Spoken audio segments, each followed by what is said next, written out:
Hey, welcome back to Kitchen Table Conversations. I'm Chessie. And I'm Andre. We're here with Multicultural Family Hub, and we are giving you guys a moving series because we are, I think, 11 days out from our huge cross-country move from rural Northern California to Savannah, Georgia. Atlanta, Georgia. Yeah, so we have like a week from today that our stuff gets moved, and Mhm. then 11 days till we physically fly. Yeah. So, how are you feeling? Um, I am feeling the kind of the tension or kind of the tension of that when you get to when you get close to something Mm, big, but you're not there yet. You haven't launched. And so all those little things, kind of like that pressure, mm. feeling that tension before we go. I've been saying a lot that I feel simultaneously completely overwhelmed and totally bored. And I mentioned that to a friend of mine yesterday, and she was like, "It sounds like you have senioritis." Do Senioritis. you guys remember that from high school? Mine started in ninth grade. Starts earlier for some. But you're Yes. about to graduate and you're like people are telling you savor all these moments, they're your last, and you're just like, get me out of Get here. me out of here. Yeah, so I'm Okay. that's how I'm feeling, is in this Mm, senioritis moment, mm, and trying to be nostalgic. And also I just mentioned dreading the last 10%. mm. And that last 10%, really what it manifests for me as is the drunk drawer. The junk drawer. She said junk. She Junk. said drunk, but she meant junk, I'm not. which is a drunk drawer is actually kind of a funny. Different drawer with different That's a content. different podcast. But the junk drawer, ours, I usually like to keep things tidy inside the junk drawer. Andre likes to just make sure that everything is visually tidy, Mm. whereas that doesn't bother me as much, but when it's inside the drawer, I need to be able to find things quickly. But these last few months, the drawer is like full chaos. We just let go of the drawer. Oh If yeah, you there's opened it, you'd be like, oh, that's where that family's at right now. yeah, it's wild. There's like I mean, like there's like nunchucks in there and batteries It's and not nunchucks. but it's pretty wild in there. It There's a is lot of wild. stuff going It would on. not, I wouldn't be surprised if they came out. But we I was talking to a friend, and we are we're moving, we're packing up all our stuff and then having movers come and take it and move it across country, because the thought of driving across the country with all of our children is overwhelming. Yesterday we went for a 30-minute drive, Hmm. 30 minutes. And by the time we were coming home, our children were making up a full musical about how our dachshund has no shins. And they were singing just it was kind of impressive, but they were just like, no shins, no shins. And how she was sad that she didn't have shins because her legs are so tiny. And I was like, 30 minutes in. I cannot imagine like what 20 hours Of of that, shinless a musical. shinless musical. I really appreciate the creativity, and Okay. The also downside of having creative children. I know, just want to squash it a little bit. Nope. It's only gonna get bigger. It's only gonna get bigger. So yeah. So So we are not driving across the country with our children. We are not listening to a shinless opera. mm, Um, but one of my friends was saying when movers come, and I didn't know this, that they just pack everything up, take your whole junk drawer and bloop, turn it, just pack it, and that terrifying. totally Like, overwhelms me. whoa.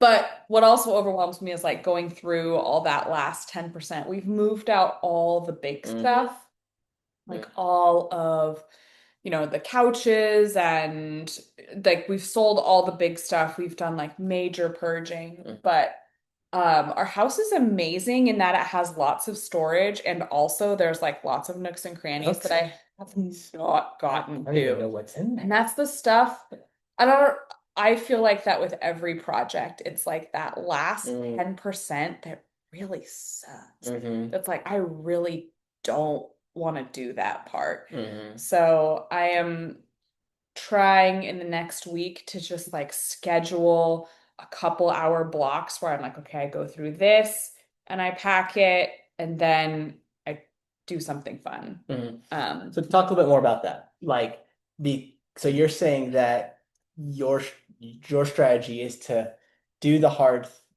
engage in something hard, Eat the frog. eat the frog, and then have a break in there where you're doing something that fills back up the cup, and Yeah. then go back.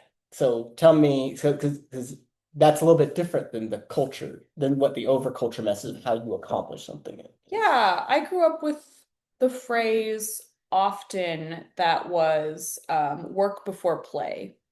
And so you had to do like all the work before you did something fun. And that means that you never get to do something fun Hmm. because there's always more work. Hmm. But I am motivated by fun. I am Hmm. motivated Like joy. by joy. And for me, it's connecting with people. Hmm. Um, yeah, mostly like connecting with people and knowing that at the end of this, I'm gonna like see somebody or we're gonna go do something fun.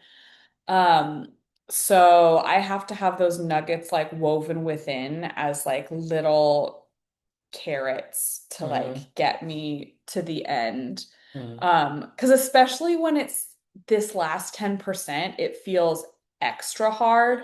And I feel like there's things I don't know, I can make like big pushes, but at the very end, I really have to be conscious of like scheduling it and being like, okay, these 2 hours are not going to be fun. Hmm. Recognize that. That's okay. I try to make them a little more fun by listening to fiction. I am finishing, I'm almost done with the Throne of Glass series. I've listened to that by Sarah J. Maas. I love fiction. It's Hmm. like deep fantasy and it has a lot of themes about overcoming.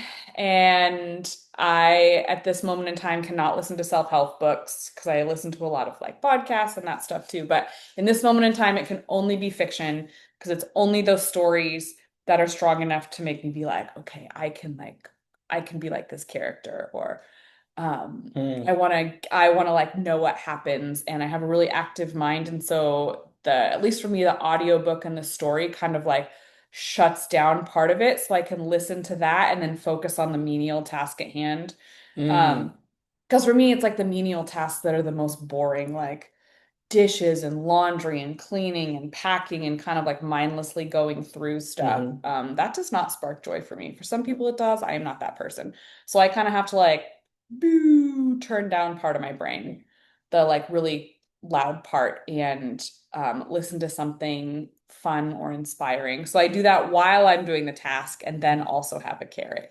When did you in your life kind of realize that, oh, the way that the overculture tells me to accomplish a project or to do something challenging, that doesn't, that strategy of push, push, push, push, push, push, push, push, push, and then if you get to the end, if there's enough left of you, then then give yourself a reward or a carrot. When did you realize in your life like this does not only does it not work for me, this has like a negative impact? Way too far down the line. Why? Wait, yeah. Well, what was the Honestly, context? I think the context for me was when I started having my own business Okay. and running a business and also having three small children and recognizing that if I wanted to like do this, build this creative thing that I loved, I needed to have more structure and also more joy.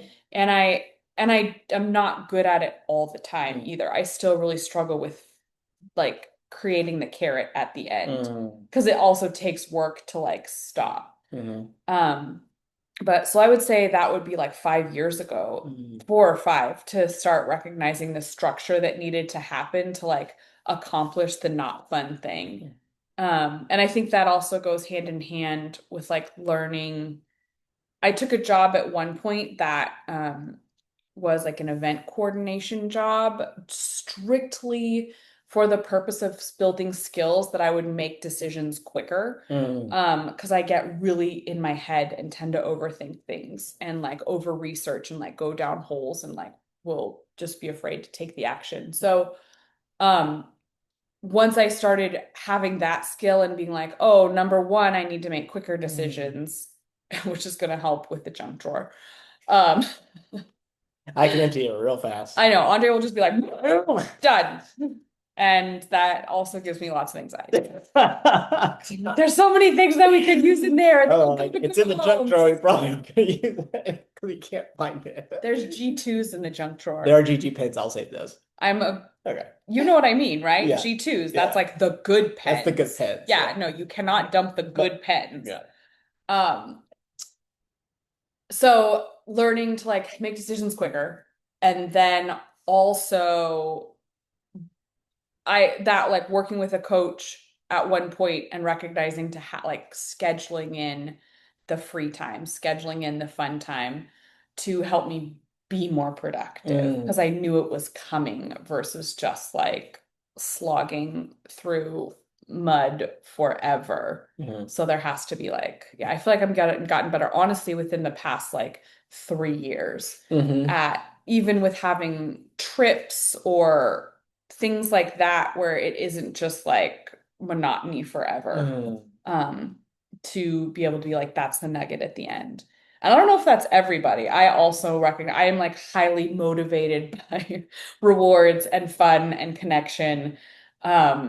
Versus I don't know, because you always say you would consider yourself maybe a little more introverted, but mhm, and like mhm. do war rewards matter as much for you in this time period or like in the overall? Yeah, I mean, I think probably within the last same thing with you, probably in the last 3 or 2 years, you know, I've also kind of realized that what works for me, best for me is a strategy of like, attention and focus, and but then being able to follow that up with a reward or something joyful. Now, what it looks like, I think is different for everyone. Like, so for me Mm. to be able to like say, okay, I'm going to sit outside with a cup of coffee and read a book, like that fills me up. Or like I'm gonna have at the end of this really intense focus period, I'm gonna watch an episode of a Star Wars series. Something like that. Like just that time it recharges. Yeah. But tell you the biggest change that has happened with me is it's building in at the end of these big pushes like of my rest practice,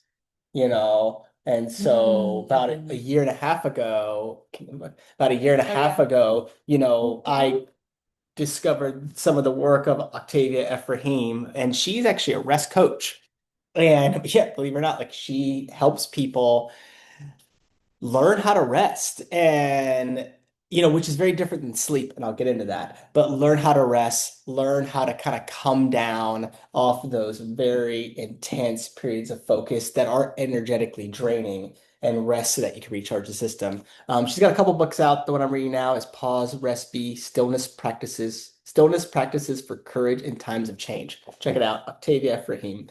And so I've learned a lot from her work. And so, what I often do if I know there's going to be a big push time where you and I are doing a project, we're working on something that's going to require us for a couple hours to like really be in a very active state, I'll make sure at some point in that day that I take a 20, 10, 5 minute rest practice. Once again, it's not taking a nap, it's not falling into sleep state, but it is letting my nervous system and letting my energy come off of that high, you know, octane level. And I find for me, it really does. What I found is when I do that, once I return back to like having to do whatever we're doing, I have a little bit more energy. I've refilled the tank a little bit. But prior to all of this, I kind of was in a mindset or in a culture where you kept going, kept going, kept going, and then either you're going to burn out, which I've experienced, or people get sick, or your body starts to send you signals, aches and pains and different things like that. And so no one ever taught me how to build in those joyful and Yeah. those restorative, let's call it that way, those restorative intentional plan. I'm going to make sure I don't just skip over this. Like I'm going to put the thing down and go do the restore and go do the joyful thing so that I don't burn out, but that when I come back to it, I have a little bit of fresh perspective. And so that's probably been Mm. my last 2 years. And I feel like because of that, if I didn't have that, I feel like my experience that we're going through with this move, I would be showing up so differently. Yeah. And we would probably have a lot more tension, arguments, fights, because we both would be not filling Yes. up those cups. Yeah. And that's kind of what the culture says. The overculture says, oh, that's just how you do it. And I think I don't know the book, but conceptually learning that there's like multiple types of rest. Yes. And one of them can be like this having a rest practice that's like it's like Mm, a body and physically laying down and like taking that. mm. Um, and for me, I feel like the rest that I've been craving is like rest in social Yeah. networks. Like I have felt really isolated and lonely, and like the rest that I crave is like with other people, Mm, mm. and being like known and seen. And so just thinking about like rest doesn't have to look one way Yeah. and that like for me, rest is being with women and sometimes we're talking about our businesses, but that Yeah. is like so filling because so much of my day to day is like pouring out to kids. And so the rest for me is like getting to reflect on what I want to create and I want to build. Um, so And I yeah. think this is where like a multicultural mindset comes in because, even when you're planning or you're putting in these moments of joy, these moments that restore you, you might have, you might gonna have to kind of be an artist and go, when I do this, does it actually bring me that, if sitting in a chair for 10 minutes or a reflector, if that drains me or that doesn't fill my cup, then just because it works for this person doesn't mean it might still mean I value rest, but it's gonna look different. Yeah. So that might mean a deep 5-minute conversation or a scheduled call with a friend across the Mm, country, but you're talking about things they're not just social, they're like the things that light up your soul. So yeah. someone might look at that and go, well, that's not rest. But it's like, no, it is. It's restoring my soul, it's filling me up, Yeah. and it's also taking my brain off of this thing, allowing it to rest somewhere else so that when I come back to it, I'm Mm, coming back to it recharged. yeah. And so, I think in different cultures have different acceptable ways of either finding joy or resting. But with a multicultural mindset, I think you're able to explore and find which one of these works best for us as an individual and then also for us Yeah. as a family. Because in this situation, we're not just the only ones moving, and our kids are also experiencing. So how do we build in those joyful pieces for them? And like speaking of yesterday, it's end of May here. There's still snow on the mountains. There's water. It's, in my opinion, it's not summer warm water. And the kids are like, we want to go swimming at the lake. Okay.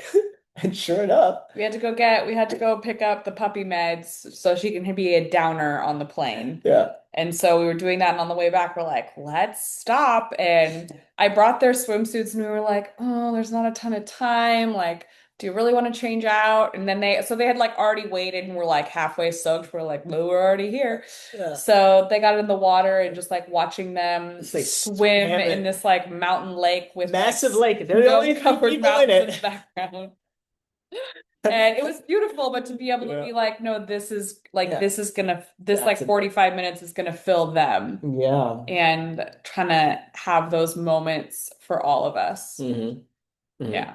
It No, definitely takes a lot of intention, I think. it does. And so now that we're in that last 10%, for you and us, I guess for our family, what we're saying is like, this is probably the most important time to apply focus and then have follow that with Fun fun for or me. something I fun. mean, recharging for me. Yeah, or something that Yeah. recharges you. Yeah. Yeah. Yeah. Yeah. Do you think that so okay, so then what's the overcultures? What's not just your family, but for all families? Like, what's the over culture message of how do we move through transition? I think the overculture is just like, oh, you guys must be so busy. Hmm. So busy, so busy, I'm not even gonna bother you. Mm. And in my experience, now granted, we're not like on this like super, super fast timeline. We've been like slow rolling this for months. Mm. And like, yes, busy, but also like wanting to connect and see, for me, connect and see people that I want to see. Mm. Um, but you made an interesting point Okay. earlier that like in some ways this process is like you recognize like the connections that you want to keep as well. Yeah. Yeah. That period, that last 10% where time is getting compressed. It Hmm. is. It is an opportunity to kind of say, okay, what is it I am going to take away from this? Whether it be physically, relationship wise, and a Yeah. lot of stuff kind of naturally falls away. And it leaves you kind of with, oh, these are the things that no matter what, no matter where I go, no matter where I am, I'm gonna hold on to and keep connecting with. Yeah. Yeah. Yeah, so it's really interesting. Yeah. I was listening to a person who's a leadership coach. They work with executive leaders, and they said something that I had never really heard. They said when they're working with leaders that they tell them, do not give everything.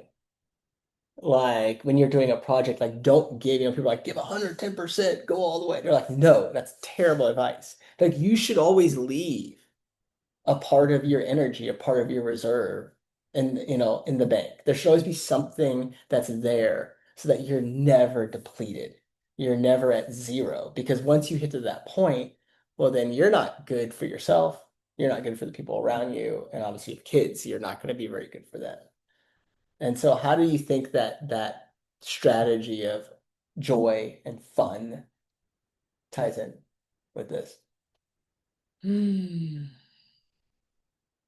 I think that you never get to zero. I mean, Hmm. that's like, I guess, kind of obvious. Hmm. But sorry, I was like, when you were saying that, I was like drifting into my book. Oh, well, tell me Um, about this. This sounds way more fun than I was going to talk about. Who wants to hear about an executive leadership coach? no, in my book, which there's like fairies and all these different kinds of We have the people. exact same brain. There's magic. But in this book, I was just thinking about, you said the word burnout, and there's like this really powerful queen with magic, and she's like fighting the dark forces. And when you in that like realm, when your magic gets close to burnout, you get like it's like physically painful. Oh, And okay. it's like Interesting. physically painful. And if you hit burnout, you can die.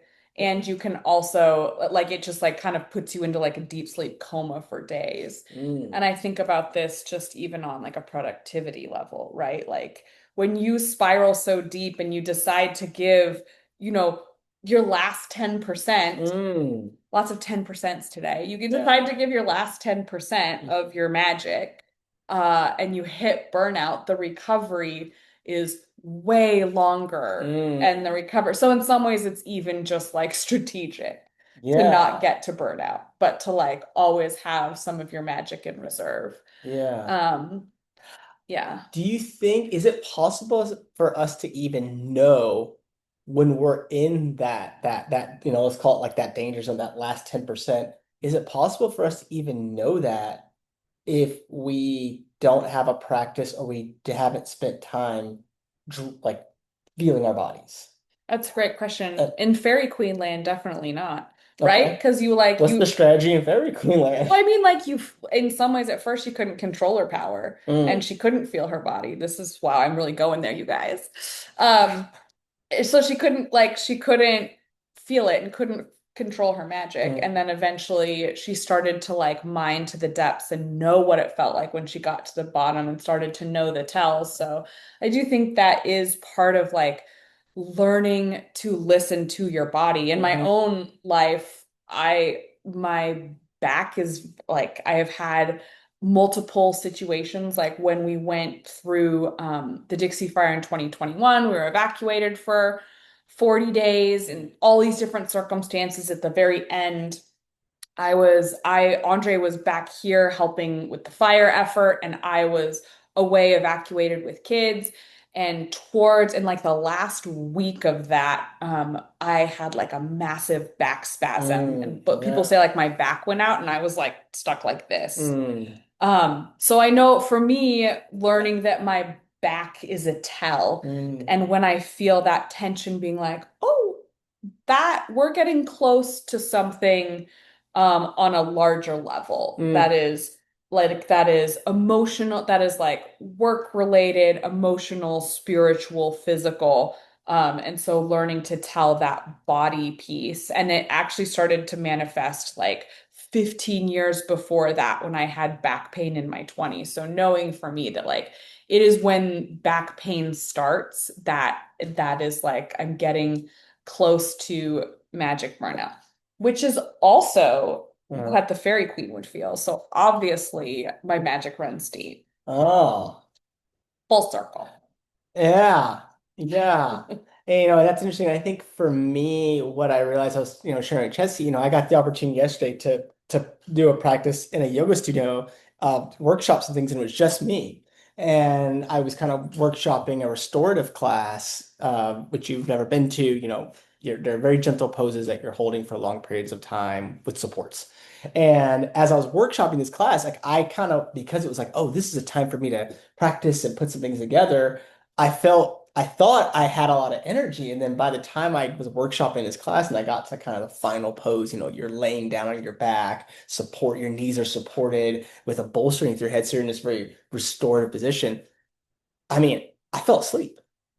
And it was interesting because my mind was saying, okay, you're not tired. And even like I would say the front part of my body was fine. But then the moment my back and everything was supported on the ground, that's when however tired I was came to the surface.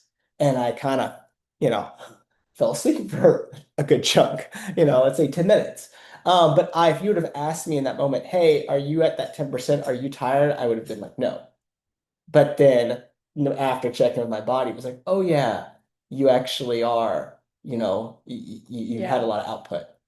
And it's interesting because our culture doesn't teach us how to recognize those signs, or it teaches us that if you have those signs, you just ignore them and push keep through. going and hope that at the end of that, you're going to be okay. Play through the pain. Yeah, yeah, yeah, Yeah.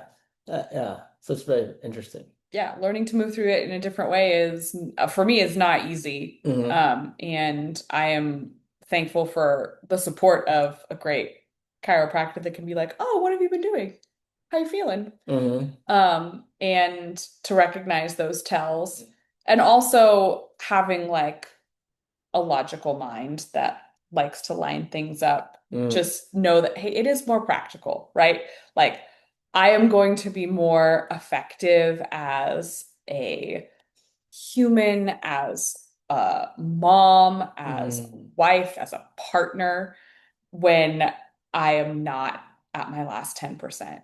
Hmm. And, or I should say, giving my last Giving 10%, away, yeah. because honestly, I feel like I spent years doing that and just being on empty and recognizing. I think part of the move is being able to recognize what I do need Mm. and like that right where we're at right now, I need more to fill my cup and that the structures don't exist here. Yeah. And so there's lots of reasons for our move, but for me there is like on my own personal care level that being able to fill up my cup, like I can't wait to go salsa dancing and tap back in to that piece of me, and I can't wait to just have ample spaces to meet people Mm. and actually physically go to yoga with a group of Mm. people or get back in the water and the Mm. ocean.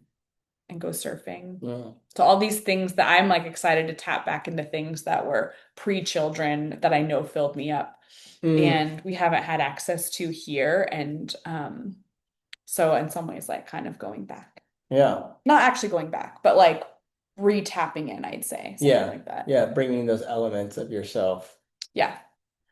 to the present. Hmm. Do you think so? This tension period, this lot, we haven't, we're almost there, but we're not there yet. Do you think that it had, is there anything that's come out of this last period that you're like, wow, these are great, that's a great lesson, or where we've learned something or realized something that we wouldn't have, I don't know. I'm kind of tired of lessons. you know?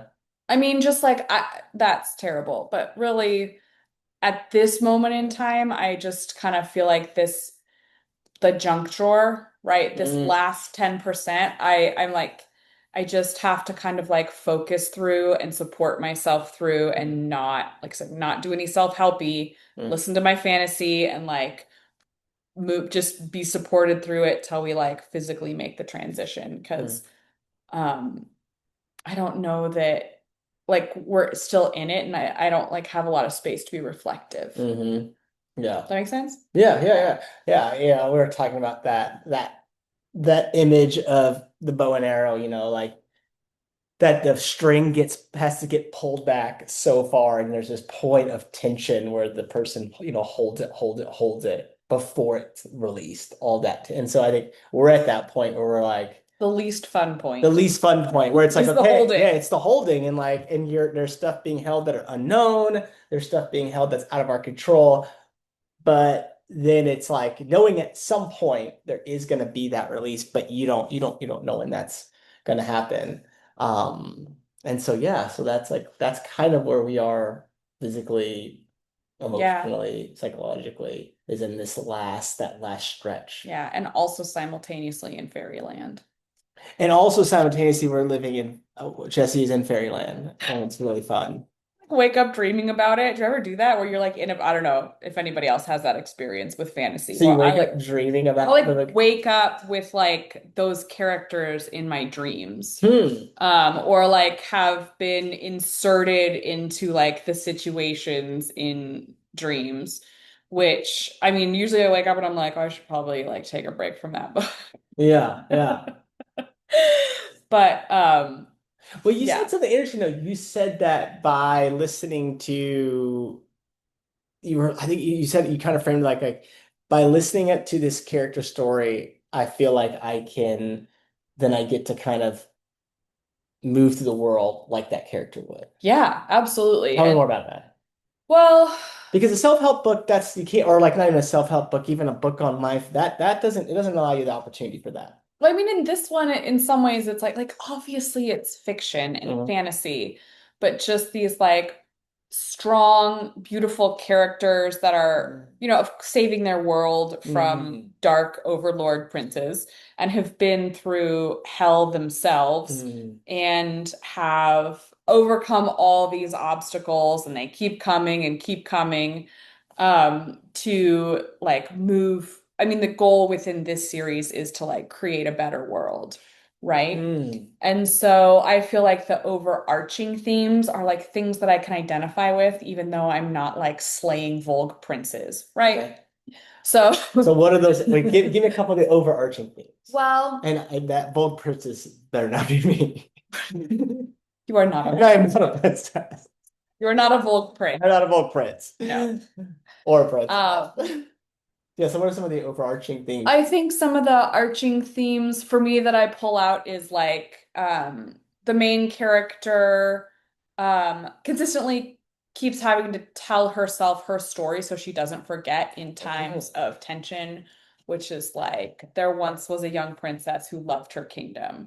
And that like that is her story and that is like her why. And so thinking about like what is the thing that keeps moving me forward. And we talked about that itchy sweater feeling on last week's podcast Mhm. and knowing that there is this like deep exhale and feeling in my body that this is the next right step. So that character reminding herself Mhm. reminds me that you it to continue to press forward, you need to have those like some Your ways mantras. Yeah, your yeah, why. yeah. Another one of the big themes, I was telling you this morning, I got really emotional, was like the character that eventually like slays the Dark Overlord is obviously not who you think it's gonna be. It's a healer, and in she's pregnant, and so just this power of Oh yeah. mothers wanting to create a better world for their children, and Mm. like that is what like that is the power that slays like the greatest enemy. Which is really interesting because I think in our experience, it's very, very hard to, when someone says, okay, why are you making any decision? Why are you starting a business? Why are you leaving a job? Why are you leaving a relationship? Why are you moving across the country?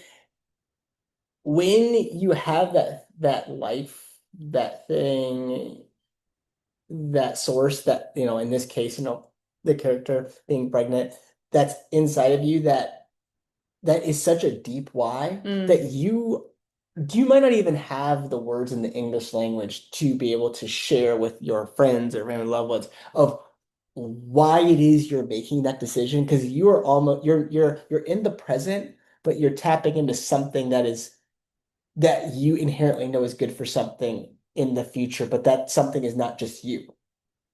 yeah. It might even be you, it might be your kids, or it might be the generations after. And it's really because we live in a culture that says, a good reasons for making big moves is pretty much one is it's going to make you a lot of money, or maybe it's about a romantic connection with someone. But outside of that, we don't have a lot of language or verbiage to describe all the other reasons why we make changes, or all the other reasons why we are pulled somewhere that maybe have nothing to do with money and don't have anything to do with a romantic Yeah. relationship. It's like everything else is kind of like, that's not a good enough reason, or that's not a good enough reason.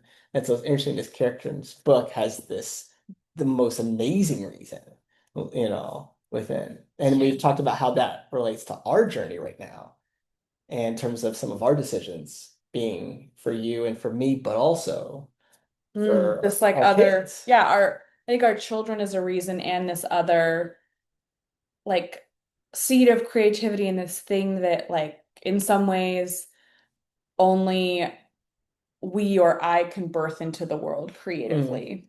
I was like, when you're saying I would, then of course my mind went to this other book that I love that's fiction called The Book of Longing. Oh, It might be my favorite book. it's It might be. just go read that one. It is so beautiful. It is about the Book of Longings is a fictional story about like Jesus's wife, and she is this gorgeous soul, and um it is set in like that time frame, obviously. And so you I feel like I learned so much historically about what was going on in that time period, but Anna is the main character, and she is a writer. And at that point, like writing for women Oh, was like not acceptable, right? You were just at the whim and the mercy of all the of men the culture. of the culture, Yeah. right? But in that moment, so she thinks at one point she's going to become a mother, and it ends up not coming to fruition. We're not gonna give everything away. Tiny spoiler alert, sorry. But her aunt, who is like a big part in her life, says to her, um, basically, like, we all have something that we're birthing into the world, and it's not necessarily children. Mm. And like yours is writing. Mm. And at the end of the book, her like tagline, the phrase that keeps coming up for her is like, "My name is Anna, and I was a voice." Oh, and it gives me chills. It's such a good book. But that one comes up for me too a lot in thinking about like what we're birthing into the world and that big why. Mm. And in this last 10% of like emptying junk drawers, and it seems so minuscule compared to like these large overarching battles and intense things that these like other characters are facing, that I love to pull on. I love to pull on fiction and those stories and those characters to tap back into my why Mm, and not add anything to it, but just connect with these women, whether fictional or real life. Most of mine are fictional, mm, that are doing beautiful things and being brave. yeah. Yeah.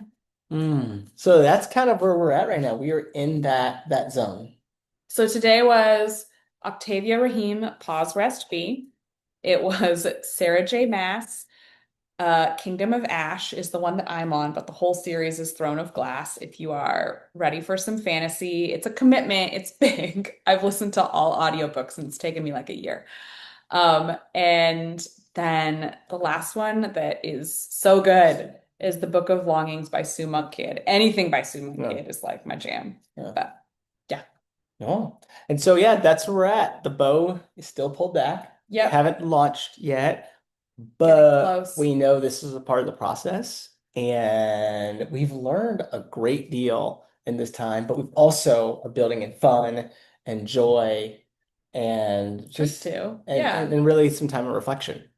And so that's where we're at. And Yeah, next and week is a different step. and we're still prepping our Yes. community. Oh, we're so So excited. it is going to launch in June. We keep refining and We are tweaking. We have been all over the board, and it has been so fun to like hitting. Oh, get more and more clarity on how to best put it together. And I'm so excited to share it with you soon. And guess what? I got our website live and the photos are beautiful and it looks so good and I'm so excited about it. So go to multiculturalfamilyhub.com, check it out, see Angela Hopper's gorgeous photography. it's She amazing. captured our family perfectly. Thank you, Angela. Thank you, Angela. And sign up for our newsletter because that's where we're gonna give you all the updates Yes. and you won't miss a podcast and all that other fun stuff. Mhm. So check it out Mhm. and share this with a friend if they're in a transition and just need help getting over that last 10%. Yeah. Holy moly, we're here with you. So thanks so much for being here with us. We really appreciate your time and attention, and Thank we'll you. be back next week. All right. See you guys next week. Bye.